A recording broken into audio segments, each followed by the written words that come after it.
Alors, bonjour à toutes et à tous. Mon nom est Michael Lemelin-Brisebois. Je suis conseiller à l'innovation à l'École de l'intelligence artificielle en santé ici au CHUM.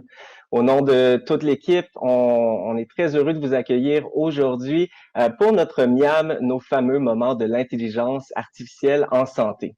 D'ailleurs, vous avez été nombreux lors de notre dernier MIAM où le docteur Elafaf a vraiment permis de développer un langage commun autour du potentiel de la génétique pour une médecine qui est plus personnalisée. Entre-temps, on vous a envoyé des compléments d'informations pour approfondir vos connaissances et on a aussi lancé notre premier épisode d'une série de 5 balados sur l'IA et la santé.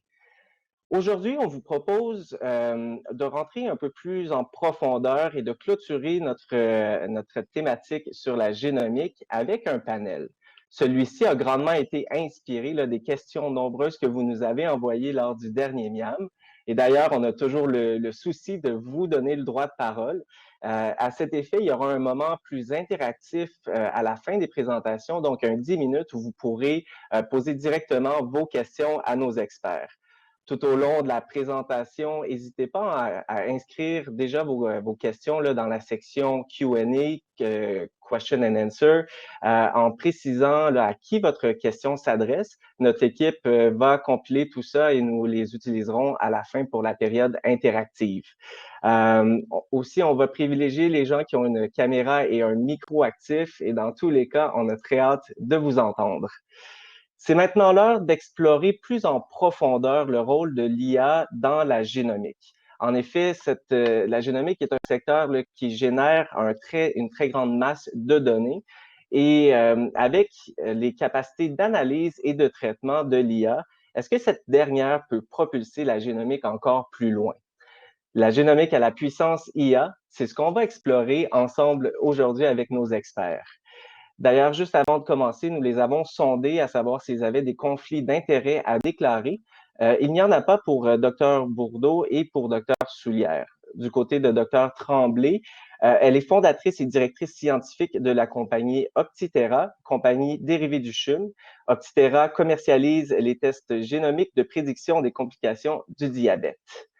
Alors maintenant, qui de mieux pour animer ce panel et orchestrer la conversation entre nos experts que Madame Nathalie Beaulieu, directrice de l'enseignement et de l'académie ici au CHUM. Elle est aussi directrice de l'École de l'intelligence artificielle en santé. Alors, merci beaucoup, Madame Beaulieu, de participer à notre MIAM et je vous cède le micro. On se retrouve pour la période des questions.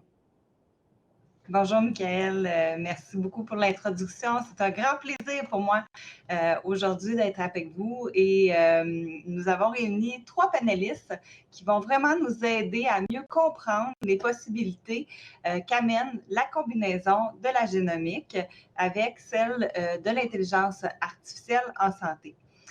Ces 3 spécialistes du CHUM sont des passionnés des soins, de l'enseignement et de la recherche. Ils sont professeurs titulaires à la Faculté de médecine de l'Université de Montréal et chercheurs au Centre de recherche du CHUM. Et lorsqu'on fait la somme de leurs publications respectives, nous dépassons le cap des 500 publications scientifiques. Donc, tout un panel aujourd'hui. Donc, sans plus tarder, j'ai le plaisir d'accueillir aujourd'hui, en fait, Dr. Joanne Tremblay, qui a obtenu son doctorat en sciences biomédicales de l'Université de Montréal.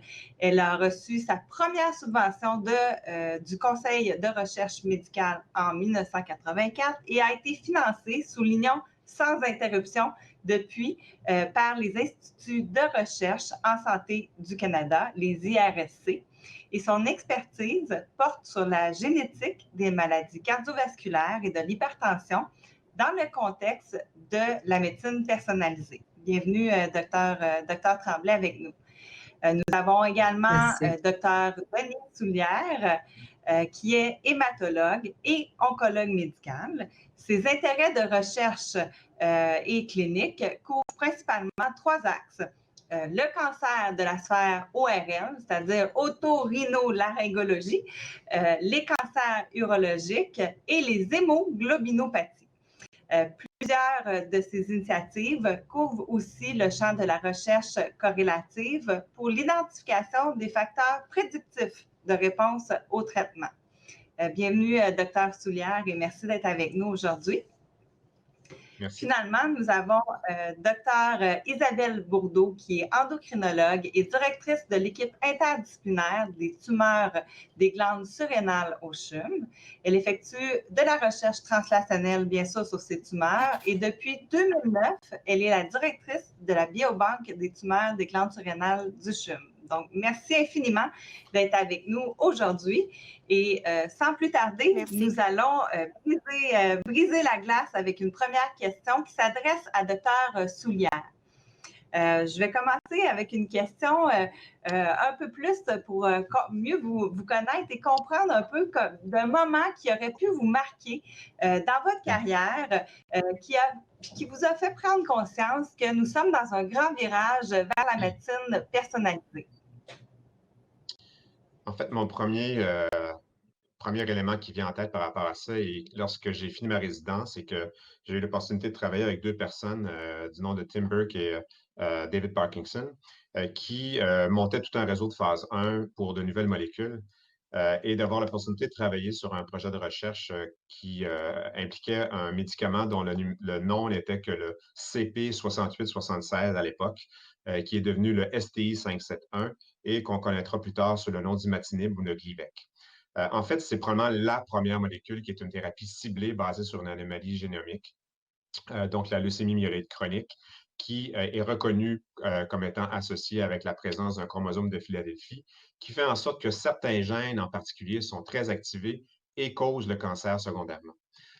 Et l'imatinib a été justement dirigé contre une de ces molécules-là, qui empêche donc la propagation de ce type de cancer et faisant en sorte qu'on est passé d'un taux de réponse de moins de 20 avec des agents comme l'interféron auparavant à des taux de réponse de plus de 95 Donc, c'était vraiment une thérapie ciblée basée sur une anomalie génique qui a permis de faire en sorte qu'on a ouvert complètement le chemin à de nouvelles thérapies ciblées dans le contexte du cancer. Donc, je pense que c'est cette opportunité de travailler à ce plan de développement-là qui était un des premiers éléments marquants dans ma carrière d'oncologue. Et là, on parle de plusieurs dizaines d'années antérieurement, j'imagine, quelques dizaines. On parle, si je peux... Ouais. Si vous voulez connaître mon âge, là, donc c'est à la fin de ma formation de résidence, donc on parle des années 97-98, avec l'approbation de ce médicament qui est arrivé à peu près à la fin de l'année 99. C'était une des molécules pour lesquelles l'approbation par les autorités de la santé a été la plus rapide au cours auparavant, là, dans les 30 dernières années auparavant, étant donné la nouveauté et l'apport important que ça amenait par rapport à la possibilité de contrôler cette maladie-là. C'est bon. Merci, Dr. Soulière.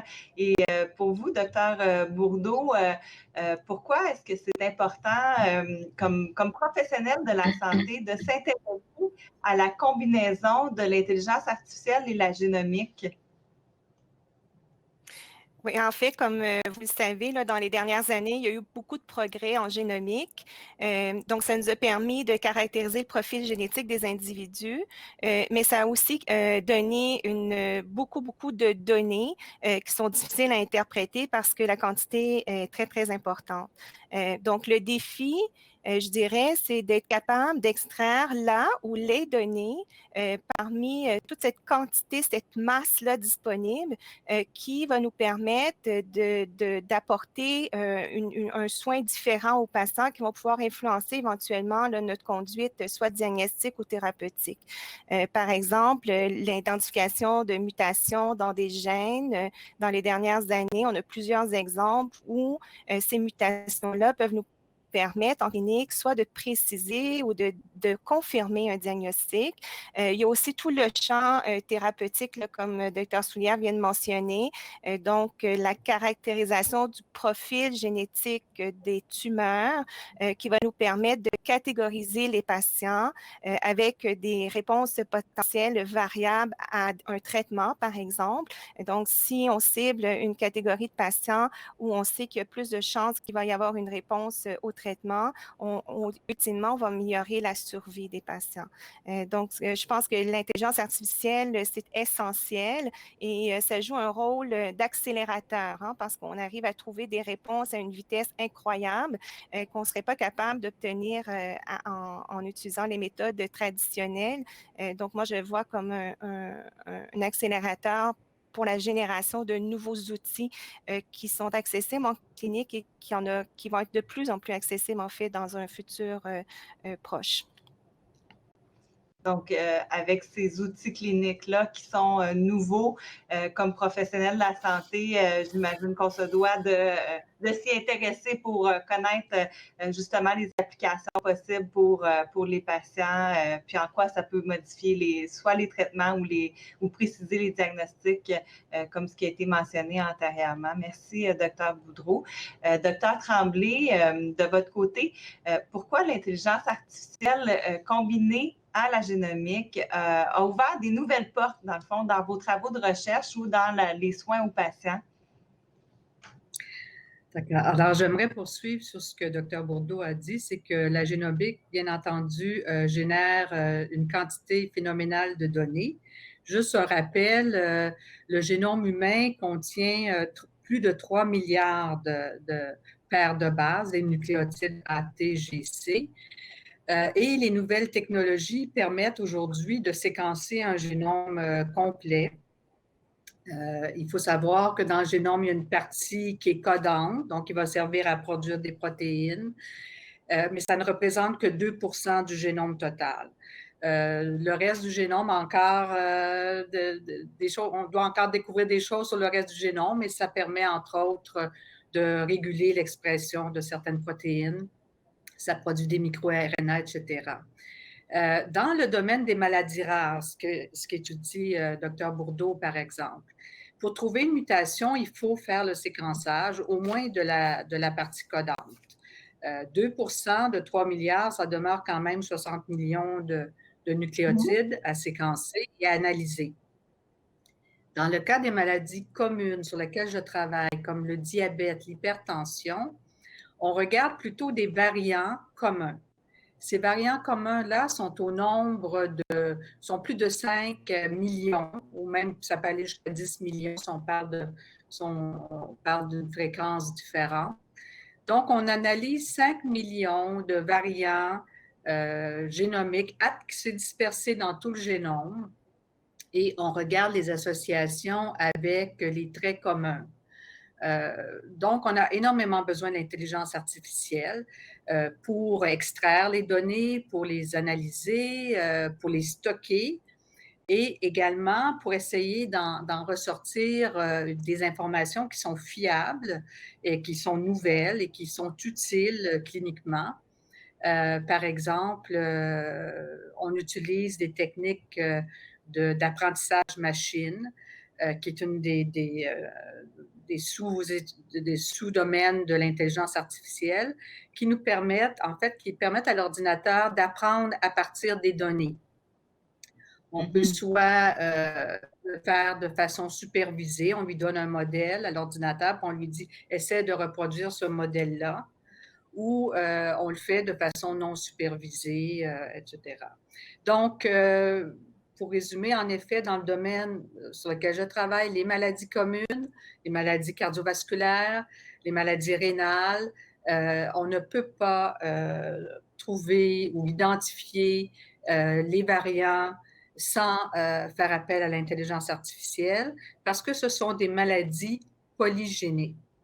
Puis quand je parle de polygéniques, je ne veux pas dire 1 ou 2 ou 3 variants, on parle de centaines de variants et même de milliers de variants qui vont nous permettre de prédire éventuellement le risque d'avoir ce type de maladie.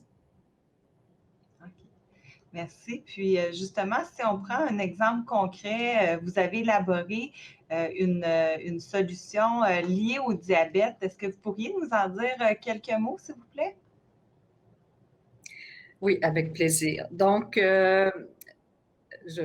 mon domaine de recherche depuis de nombreuses années, comme vous avez pu le voir, là, mes premières subventions en 1984, portait sur l'hypertension, le diabète et les risques cardiovasculaires et rénaux. Parce que, comme vous le savez, le diabète est un très bon exemple de maladie commune. Sa prévalence est près de 10% dans les populations. Le diabète de type 2, qui est 95% des cas de diabète, touche tous les continents, tous les milieux sociaux, tous les âges. On l'appelait avant la venue de la COVID, on l'appelait la pandémie du 21e siècle. Alors, elle a été remplacée par la COVID maintenant, mais ça demeure quand même un souci d'intérêt de santé publique énorme parce que le diabète augmente le risque de complications sérieuses, que ce soit rénales, cardiovasculaires, même rétinopathie, neuropathie, etc.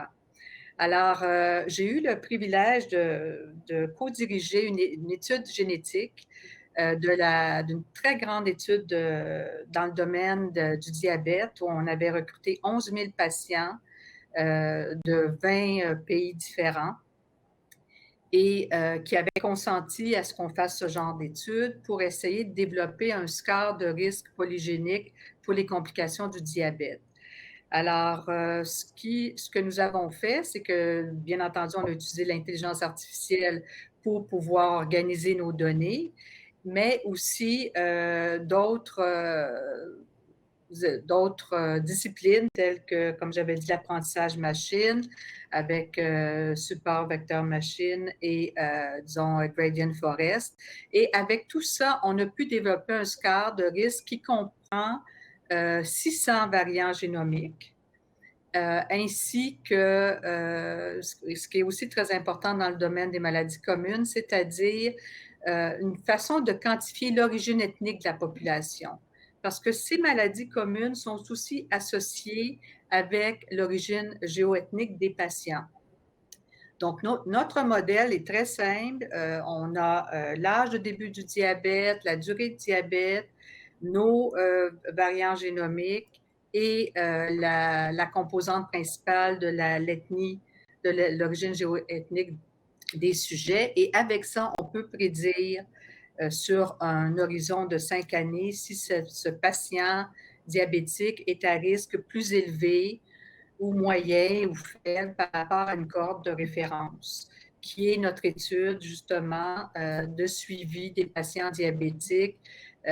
On avait les 11 000 patients qui avaient été suivis sur une période de 10 ans, dont certains avaient développé des complications et d'autres pas, et on avait identifié ou déterminé le profil génomique de tous ces sujets, tous ces participants à cette étude-là.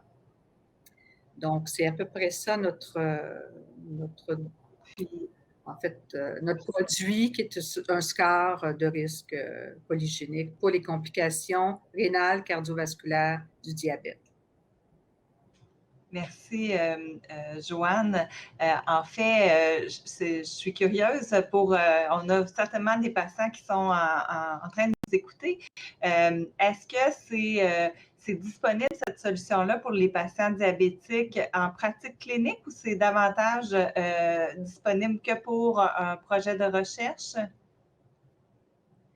C'est ça. Présentement, c'est encore à l'étape de projet de recherche, mais parce qu'on a aussi constitué une cohorte de patients québécois et à qui on a offert le test gratuitement. Et on est en train de développer un questionnaire pour savoir un petit peu la réaction des patients à connaître leur test, premièrement, la volonté de ces patients-là de savoir, de connaître leur risque. Je peux vous dire qu'il est de plus de 80%.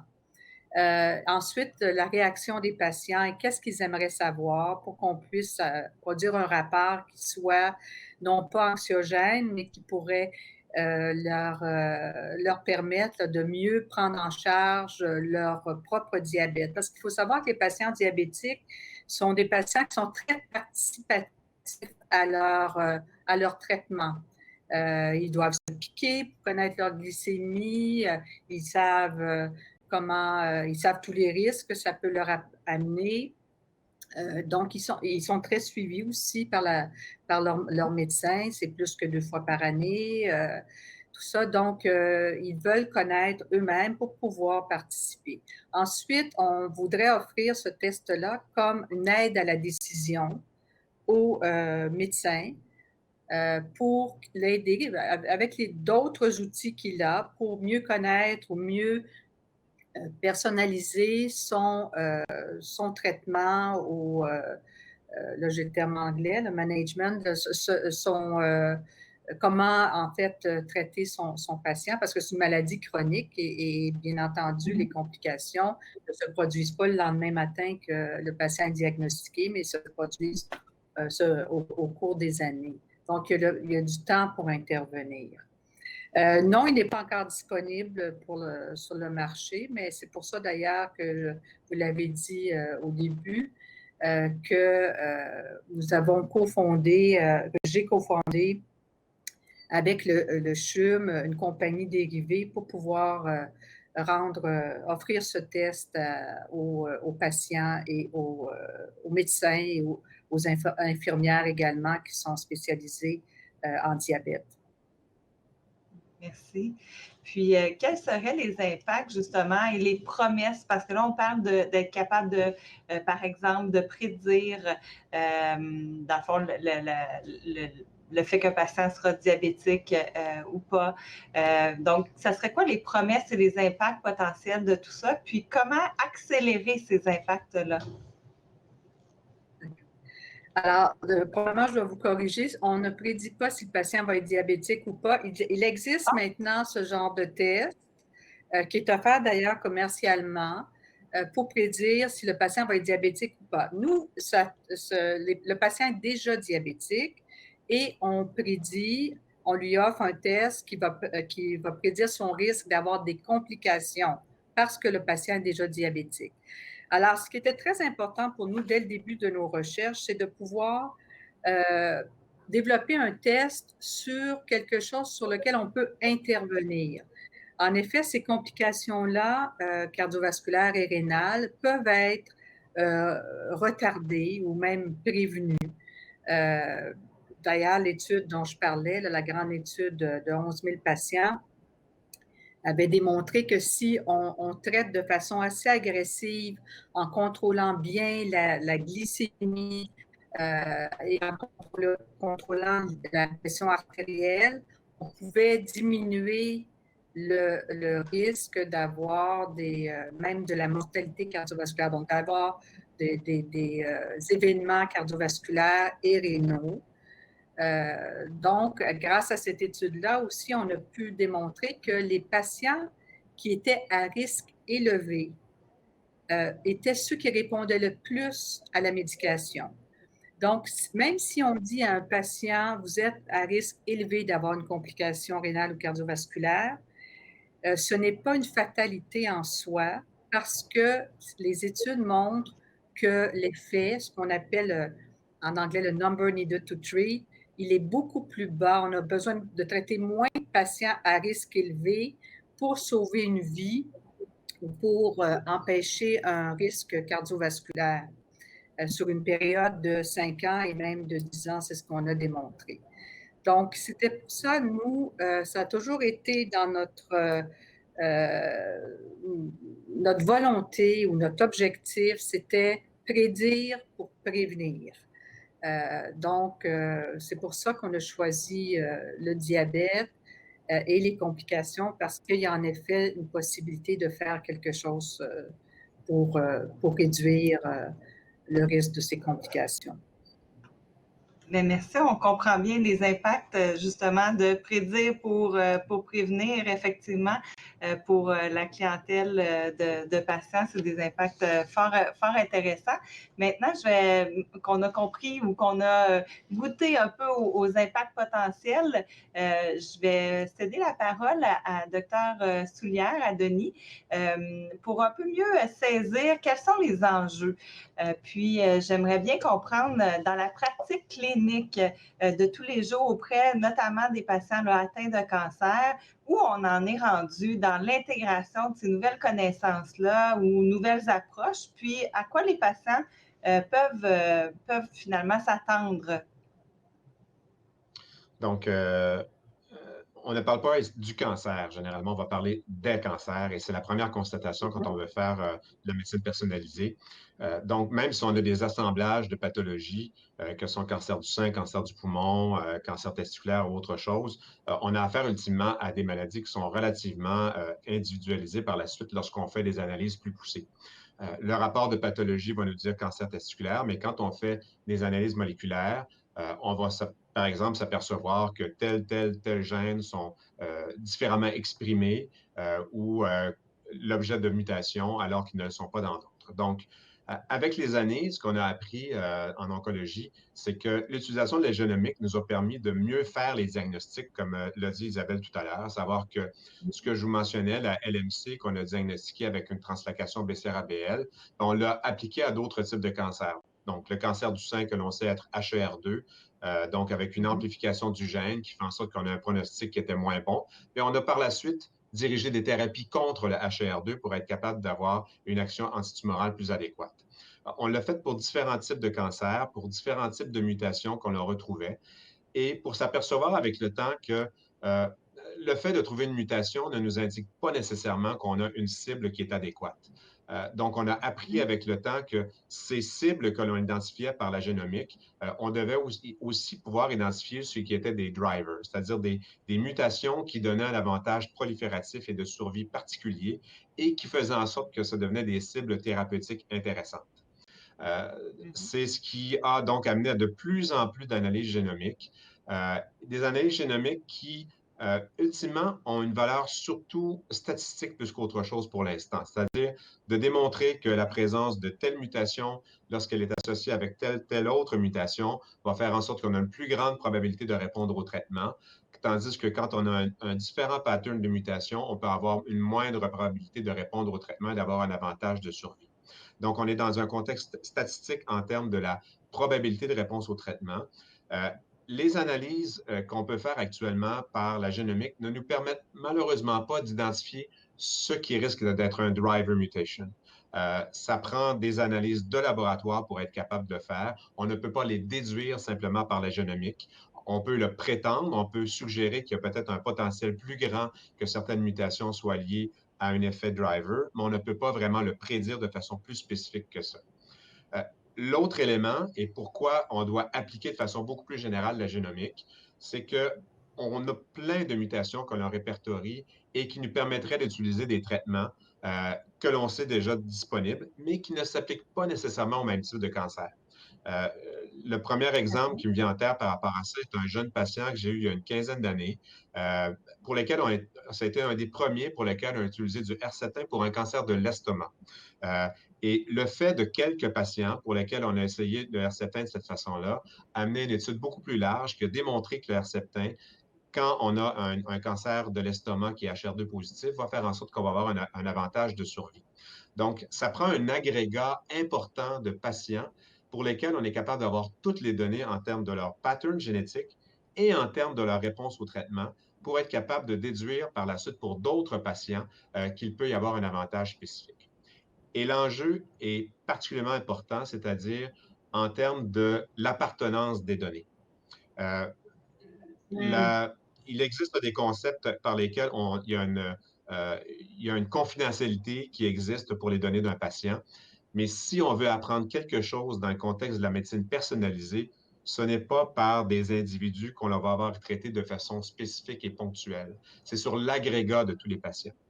J'ai toujours en tête, à cet égard-là, un discours que Joe Biden, alors qu'il était vice-président, était venu faire à l'ASCO, l'American Society of Clinical Oncology, alors qu'il était directeur de l'initiative cancer qu'avait décidé de monter le président Obama. Et il a dit clairement, il avait très bien compris l'enjeu, que toutes les données de tout patient sont nécessaires pour faire avancer le traitement de tous les autres patients. Donc, strictement se baser sur une étude clinique ne nous permet pas spécifiquement d'être capable de dire qu'on va avoir les réponses pour l'ensemble des patients. On a besoin des données de tous les patients pour être capable de conglomérer tout cela et d'être capable de déduire, oui, je pense qu'il y a des avantages qui devraient s'appliquer pour les patients qui ont tel type de mutation, surtout lorsque tel autre type de mutation ou tel autre est associé avec ça aussi. Donc, on a besoin d'un conglomérat de données qu'on est capable d'analyser, principalement dans un but statistique, mais aussi pour nous apprendre à déterminer dans ceux qui ne répondent pas bien ou qui répondent très bien au traitement, quelles devraient être nos prochaines initiatives de recherche. Puis, est-ce que c'est un enjeu, ça, actuellement, d'avoir ce conglomérat de données-là dans votre pratique? C'est un enjeu majeur. Les règles de confidentialité font en sorte que la possibilité que l'on a, de générer toutes ces données-là, de deux, de les agglomérer pour être capable de faire des analyses plus générales pour l'ensemble de la population, ne sont pas des choses qui sont possibles actuellement. Dans le contexte actuel là, du Réseau québécois de diagnostic moléculaire, les gens se posent beaucoup de questions sur la valeur du consentement qui est nécessaire avant même de passer un test génétique. Alors, imaginez la distribution et le partage des données génomiques qui s'appliquent à un patient ou à l'ensemble des patients, mais pourtant, c'est la chose dont on a absolument besoin pour être capable d'avancer, non seulement sur des études ponctuelles, mais dans un contexte populationnel. Et ça va être l'enjeu, à mon point de vue, des 5 à 10 prochaines années pour être capable d'avancer adéquatement. Donc, il y a un enjeu d'accessibilité aux tests. On n'a clairement pas assez d'analyses génomiques qui se font au Canada, principalement au Québec. Nous sommes un cancre en la matière, je vous dirais, dans le contexte de l'oncologie. Et de deux, un contexte de revision des lois sur la confidentialité pour être capable de partager toutes ces données-là. Ceci étant, pour les données, c'est une anecdote que je vous dis là, mais on considère que si on fait la génomique de toutes les tumeurs qui sont diagnostiquées, il va falloir aussi augmenter notre capacité de production d'énergie et de stockage. Actuellement, déjà, les États-Unis, je crois, passent 3 de leur énergie sur le stockage de données. Si on veut le faire sur l'ensemble des cancers et l'ensemble des maladies, il va falloir majorer de façon importante notre capacité à produire de l'énergie et des capacités de stockage pour être capable de garder toutes ces données et secondairement des analyser. Je trouve ça vraiment intéressant ce que vous amenez parce que c'est la dimension populationnelle, en plus de la dimension individuelle, bien sûr.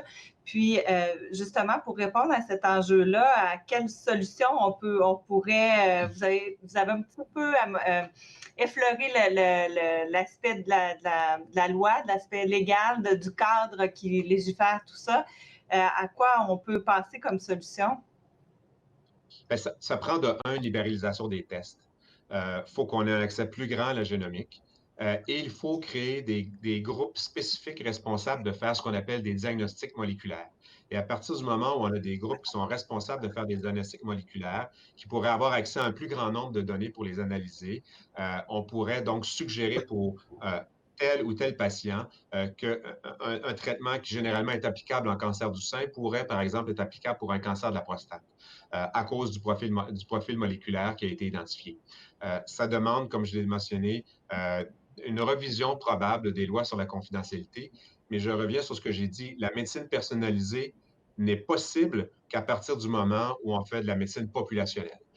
La personnalisation qu'on peut faire par rapport à un traitement du cancer vient de notre connaissance de ce qu'on aura fait pour tous les autres patients auparavant et pas à l'inverse. L'analyse génomique spécifique d'un patient va nous informer sur ces mutations, mais de pouvoir déterminer lesquelles de ces mutations-là sont actionnables, sont une cible qui mérite d'être traitée, nous vient par une évaluation nettement plus statistique qui s'applique à une large population. Puis comment anticipez-vous que ces nouvelles possibilités-là, dans le fond, de l'IA combinée à la génomique, dans cette approche populationnelle-là, transformerait la pratique des cliniciens? Puis, sous-jacent à ça, bien, ça serait quoi les atouts qu'on devrait avoir comme clinicien? Les compétences, dans le fond, sous-jacentes? Les compétences en génomique vont devenir complètement essentielles pour les cliniciens et particulièrement en oncologie. Ne pas avoir ces connaissances-là, de pouvoir déterminer lorsqu'on reçoit un rapport de test génétique, de ne pas pouvoir savoir quelle est la spécificité du test, la sensibilité, la valeur prédictive de ce test-là, la valeur prédictive négative aussi de ce test-là, font en sorte qu'on ne serait pas capable de choisir le traitement le plus adéquat pour le patient. Et évidemment, c'est un apprentissage qui va venir de façon continue aussi. Donc, on doit avoir un modèle dans lequel, de un, les données sont disponibles, nous permettent de faire des analyses agrégées par l'intelligence artificielle, mais aussi que l'on soit capable, par nos données, de faire un feedback, c'est-à-dire de redonner des données dans toutes les données d'intelligence artificielle pour expliquer quelles sont potentiellement les voies de signalisation moléculaire qui peuvent nous amener à penser que telle autre mutation que l'on a pensée peut-être moins importante pourrait avoir une importance spécifique. Donc, ça prend un loop dans lequel l'intelligence artificielle nous indique des possibilités en termes statistiques, que l'on redonne des informations sur l'effectivité des traitements qui auront été accomplis et qui peuvent nous donner des informations complémentaires sur d'autres types de tests ou de traitements qui devraient être appliqués. Merci. Avant de céder la parole à Dr Boudreau, il y a des échanges dans notre chat en live et j'ai Dr Tremblay, en fait Joanne, qui souhaite intervenir et réagir face à vos propos, Dr Soulière. Donc, je cède la parole rapidement à Dr Tremblay. Oui, très rapidement, tout ce que je voulais ajouter, c'est et j'appuie totalement le besoin de partage des données. En fait, ce que je voulais dire, c'est que quand on a commencé à faire les Genome-Wide Association Study, ce qu'on appelle les GWAS, pour essayer d'identifier les variants qui étaient associés aux grands traits communs, on avait toutes sortes de résultats. C'est seulement quand on a commencé à faire des méta-analyses, qu'on a combiné, puis des grands consortiums, qu'on a combiné tous les résultats agrégés de ces GWAS, que ça a commencé à faire du sens. Dans le domaine des maladies rénales, par exemple, on a publié 500 variants qui étaient associés et on a fait cette étude-là sur 1 million de personnes. Et il y avait à peu près 30 groupes de recherche qui étaient impliqués. Et c'est vraiment le partage des données qui permet de faire avancer la science. C'est tout ce que je voulais ajouter. Merci, Joanne. On va passer avec Dr Bourdeau, qui, je pense, j'ai excusé l'expression, mais un petit peu massacré le nom. Donc, Dr Bourdeau et non Boudreau. En fait, j'aimerais vous entendre, vous, de votre côté, peut-être sur un moment où vous vous êtes dit que si vous aviez eu des outils qui combinent l'intelligence artificielle et la génomique, que vous auriez pu faire une plus grande différence pour les patients, selon votre perspective. Oui, en fait, moi, comme clinicienne au CHUM, je vais parler de ma réalité. J'ai évalué des patients avec des maladies rares, des glandes surrénales, qui ont souvent une composante génétique. Donc, par exemple, je vois des patients qui ont des tumeurs, des glandes surrénales qui s'appellent des phéochromocytomes. Puis actuellement, on sait que ces tumeurs-là, ce sont les tumeurs les plus héréditaires parmi tous les cancers qu'on connaît chez l'humain. Alors, en clinique, dans les dernières années, la génomique a pu identifier des gènes. On sait maintenant que 15 gènes qui, lorsqu'ils sont mutés, sont responsables de développer la maladie. Donc, en clinique, quand on voit des patients avec le support du service de médecine génique, on peut offrir aux patients de faire ce qu'on appelle des panels multigènes, c'est-à-dire avec une prise de sang, une expérience qu'on envoie dans des labos cliniques. On peut répondre à la question, est-ce que mon patient est porteur d'une mutation qui est responsable de développer la maladie? Donc, quand on trouve la réponse dans 1/3 des cas environ, puis c'est important parce que ça peut avoir une importance pour le patient. Ces anomalies génétiques-là peuvent être associées à des syndromes génétiques, donc ce qui va nous pousser à rechercher d'autres tumeurs qui pourraient être associées, par exemple, chez le patient. Ça commence aussi à influencer notre approche au niveau du traitement. Puis bien sûr, il y a un impact au niveau familial parce que si tous les gènes qui ont été identifiés à date, ce sont des gènes qu'on dit à transmission autosomale dominante.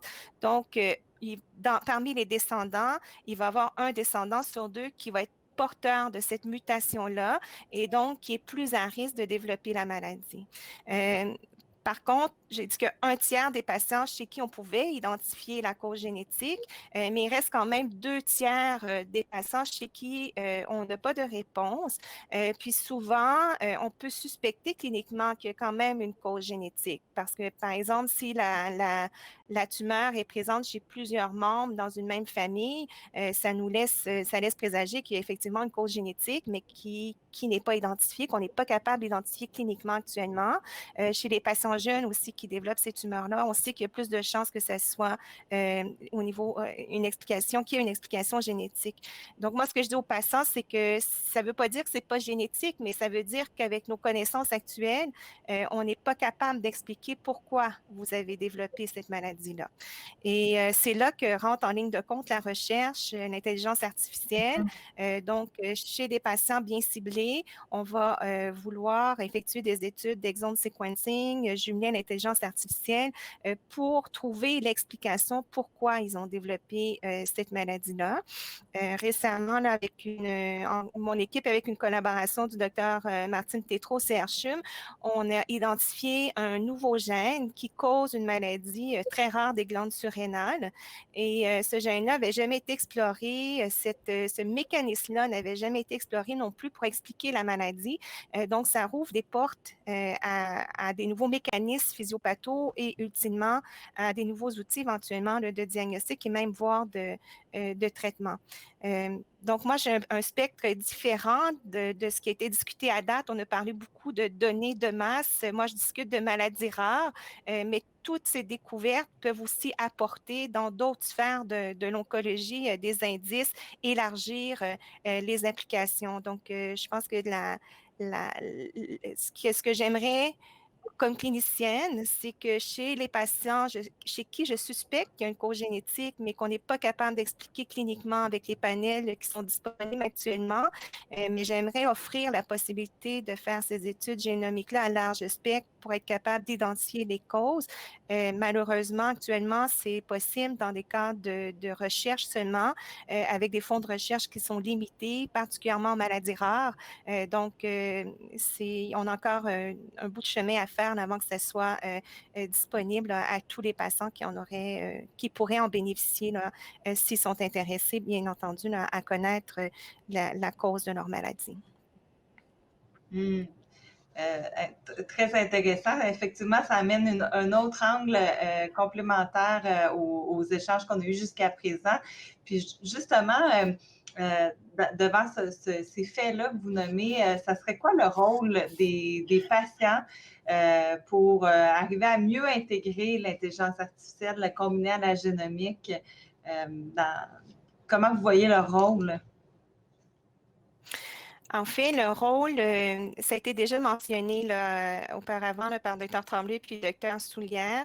Je pense que si les patients sont intéressés à participer en partageant les données cliniques, aussi à participer à des banques d'échantillons, que ce soit biologiques, des échantillons de tumeurs ou des échantillons de sang ou même des données cliniques, c'est particulièrement important pour les maladies rares. On a beaucoup d'exemples que la recherche a été possible, des découvertes ont été faites parce qu'il y a eu partage des informations au niveau international.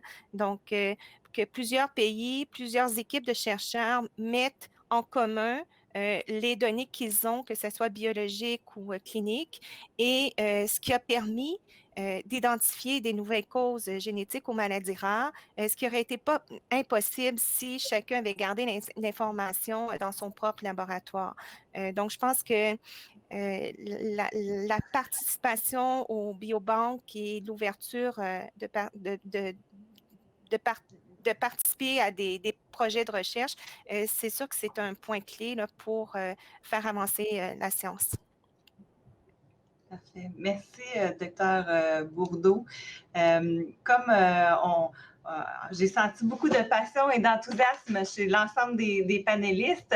On avait préparé d'autres questions, puis on pourra regrouper les réponses et les faire parvenir, dans le fond, aux auditeurs, puis les mettre disponibles. Je passerai aux questions du public parce que je trouve ça intéressant que le public ait l'occasion d'échanger avec vous à titre d'expert et de spécialiste de votre domaine. Donc, Michael, est-ce que tu veux nous animer la période de questions du public? Est-ce que tu en as reçu? Avec plaisir, Nathalie. Oui, on a senti la passion auprès de nos experts, mais ça a suscité beaucoup de questions aussi auprès de nos participants. D'ailleurs, merci beaucoup d'avoir envoyé vos nombreuses questions. Sans plus attendre, j'irai avec la première qui est adressée à Dr Bourdeau. Donc, c'est une question de Ginette Como. Aujourd'hui, connaît-on les mutations de la population, toutes les mutations de la population? En fait, on ne connaît pas toutes les mutations de la population. Donc, il y a beaucoup de travail à faire. Donc, on sait qu'on a une connaissance du génome, comme ce qui a été mentionné antérieurement. On est capable de faire un profilage génétique du génome, mais c'est le défi de savoir quelle anomalie dans l'ADN qui cause la maladie. Donc, ça prend beaucoup d'éléments qu'on doit combiner ensemble. Au-delà de connaître le génome, au-delà d'utiliser l'intelligence artificielle pour extraire les données importantes, ça prend aussi des corrélations, je dirais, génotype, phénotype, ce qu'on veut dire. Est-ce que chez tout est-ce qu'à chaque fois qu'on trouve une anomalie génétique particulière, on va voir que la maladie va être exprimée chez un patient? Tout ça, c'est bien complexe parce que au-delà de l'anomalie génétique, il y a une question de pénétrance de la maladie aussi. Donc, il va y avoir d'autres modificateurs qui vont faire qu'on va développer la maladie ou non. Donc, tout ça est bien complexe et c'est petit à petit, à force que la recherche évolue, qu'on est capable de répondre, mais on ne connaît pas toutes les mutations, malheureusement. En fait, toutes celles qui ont des impacts. On sait qu'il y a beaucoup de changements génétiques, mais quels sont les changements qui causent la maladie? Ça, c'est un grand défi actuellement. Merci beaucoup pour votre réponse, Madame Bourdeau. Maintenant, une question adressée à Dr Tremblay qui nous provient de Sandra Terrien. Donc, est-ce possible, est-ce que ce serait possible de partager les données sans compromettre la confidentialité des patients? Absolument. En fait, nous, la façon dont on procède, c'est la dénominalisation. La différence entre dénominaliser et anonymiser, c'est que dans le cas d'anonymiser, on ne retourne jamais au patient.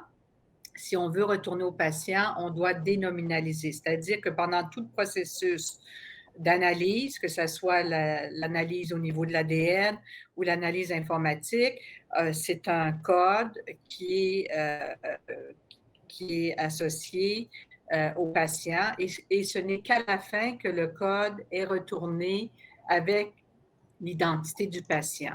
Alors, en effet, toutes les recherches qu'on fait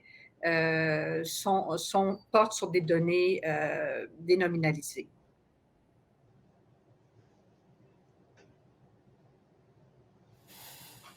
Excellent, merci beaucoup.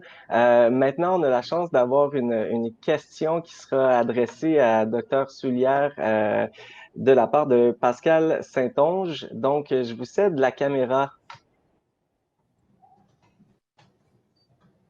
Oui, bonjour. D'abord, merci beaucoup aux panélistes. C'est des discussions super intéressantes. J'avais une question pour Dr Soulière. Moi, je suis au CHUM depuis novembre, mais juste avant ça, je coordonnais l'équipe de bioinformatique au CHU Sainte-Justine. Puis, entre autres, une initiative en médecine de précision en oncologie pédiatrique qui est basée sur le profilage moléculaire des tumeurs. Bon, il y a d'autres initiatives de ce type-là ailleurs au Canada, au SickKids, puis à Vancouver. L'adulte, il y a à Vancouver qui a un centre dédié là, au profilage moléculaire des tumeurs chez l'adulte, mais est-ce qu'il y a une initiative de ce genre-là au Québec en ce moment, ou si c'est dans les plans de développer et de mettre en place une initiative de ce genre? Alors, il y a plusieurs initiatives qui sont dans le contexte de projets de recherche spécifiques et non pas dans des initiatives strictement cliniques. L'initiative dont vous parlez à Vancouver est menée par quelqu'un que je connais bien, là, qui est Janice Alaskan. Et bon, les patients doivent accepter que leurs données vont être partagées, mais ne sont pas nécessairement dans un projet de recherche, c'est-à-dire qu'en fonction de leur profil moléculaire, un board, un groupe fera une suggestion quant au meilleur traitement à appliquer dans le contexte. Il y a des choses comme ça de façon ponctuelle qui se font au Québec, mais pas dans un contexte aussi organisé que celui qui existe à Sainte-Justine. Sainte-Justine qui va ratisser même très large, dans la possibilité d'offrir différents types de traitements, même des traitements qui n'ont pas de démonstration oncologique carrément, mais qui sont quand même utilisés pour des cancers pédiatriques là, qui arrivent avec un pattern moléculaire qui est spécifique. Et c'est ça qu'il faut qu'on éclate complètement.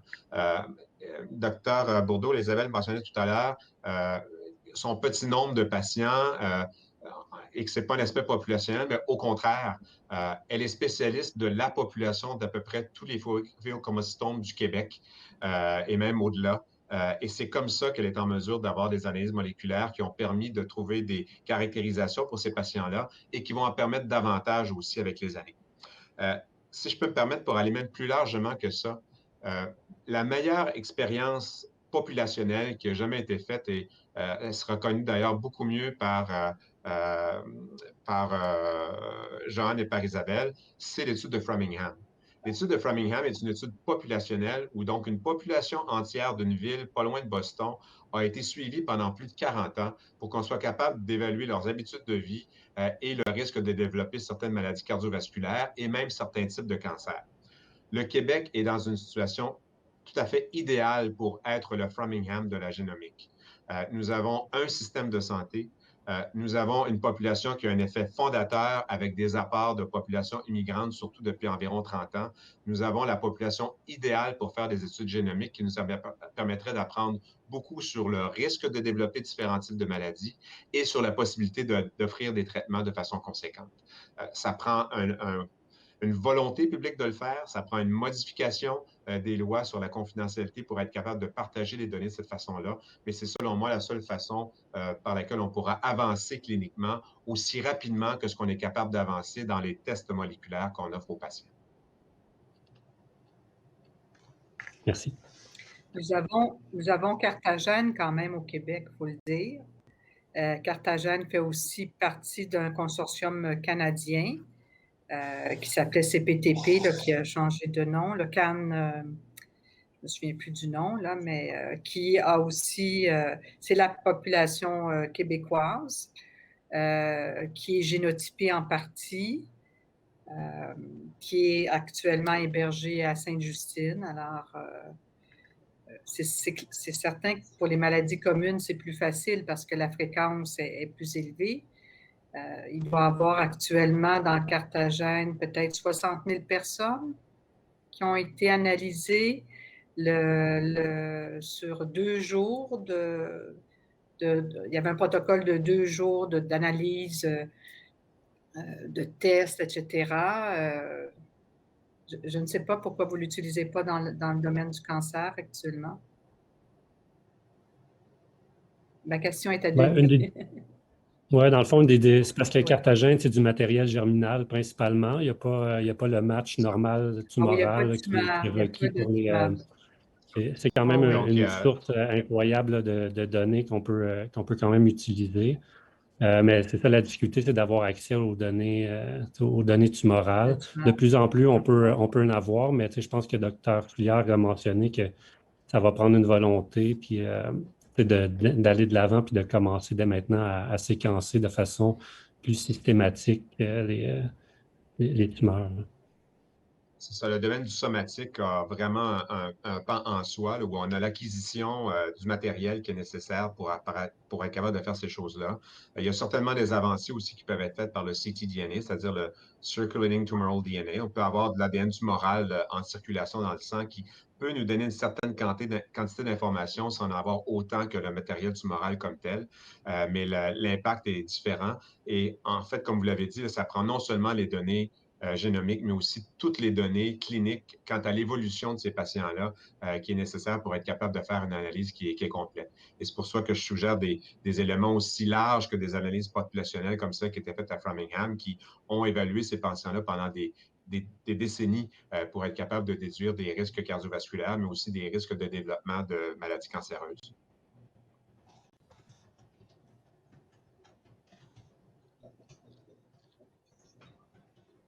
Excellent, merci beaucoup pour ces échanges enrichissants. C'est toujours agréable d'avoir des questions du public et de voir les échanges en direct. Il nous reste peu de temps, donc je vous poserai une question éclair, si vous pouviez répondre en quelques secondes. Donc, c'est une question du public qui demandait quel sera, selon vous, le prochain champ en génomique à bénéficier d'outils algorithmiques d'IA fiables? Je commencerai avec Dr. Bourdeau. En fait, je pense que la prochaine étape, c'est de combiner l'intelligence artificielle avec la génomique, mais aussi de ne pas se priver des autres informations là, qui sont en développement. Il y a toute la protéomique qui rentre en ligne de compte, qui peut être très utile puis donner de très belles réponses là, au niveau diagnostic en termes de marqueurs pronostiques chez nos patients. Donc, je pense qu'il faut intégrer toutes les données disponibles là, à la génomique et l'intelligence artificielle. Pierre, en un mot? Un mot, pharmacogénomique. Alors, on n'en a pas parlé. La possibilité de répondre adéquatement à un traitement simplement par le métabolisme que l'on fait de ce médicament-là et d'avoir un effet positif ou un effet négatif, d'avoir des effets nocifs, peut s'évaluer rapidement par la pharmacogénomique. On a des données qui sont existantes, on pourrait les appliquer de façon populationnelle beaucoup plus adéquatement que ce qu'on en fait actuellement. Il y a un test qu'on a développé dans mon laboratoire il y a de cela 3 ans qui nous permet maintenant d'évaluer tous les patients pour leur risque de décéder d'un traitement qui s'appelle le 5FU. On peut le faire pour multiples éléments de chimiothérapie et pour d'autres traitements qui sont applicables aussi en maladies cardiovasculaires et autres. Donc, la pharmacogénomique est celle qui pourrait s'implanter très rapidement. Je parle dans un délai de 2 à 5 ans pour être capable de donner un traitement qui n'est pas nécessairement personnalisé par rapport à la maladie elle-même, mais personnalisé par rapport au type de médicament et aux toxicités qui peuvent être induites par ce médicament. Et maintenant, Dr. Tremblay, en un demi-mot. Oui, alors je suis d'accord avec les deux propositions. Je veux juste ajouter que dans les maladies communes qui sont souvent liées aux conditions de vie, il y aurait aussi l'intégration de tout ce qu'on appelle les biosensors avec la génomique, qui pourrait aussi être intéressant de suivre, par exemple, la perte de poids, l'activité physique, en fonction du risque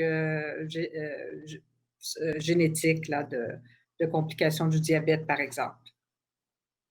Merci beaucoup. Alors, encore une fois, un miam très intéressant. Je suis désolé de vous couper comme ça. On est à la fin de notre séance d'aujourd'hui. Donc, grande générosité de la part de nos experts. Merci énormément au nom de tous les participants qui étaient nombreux aujourd'hui.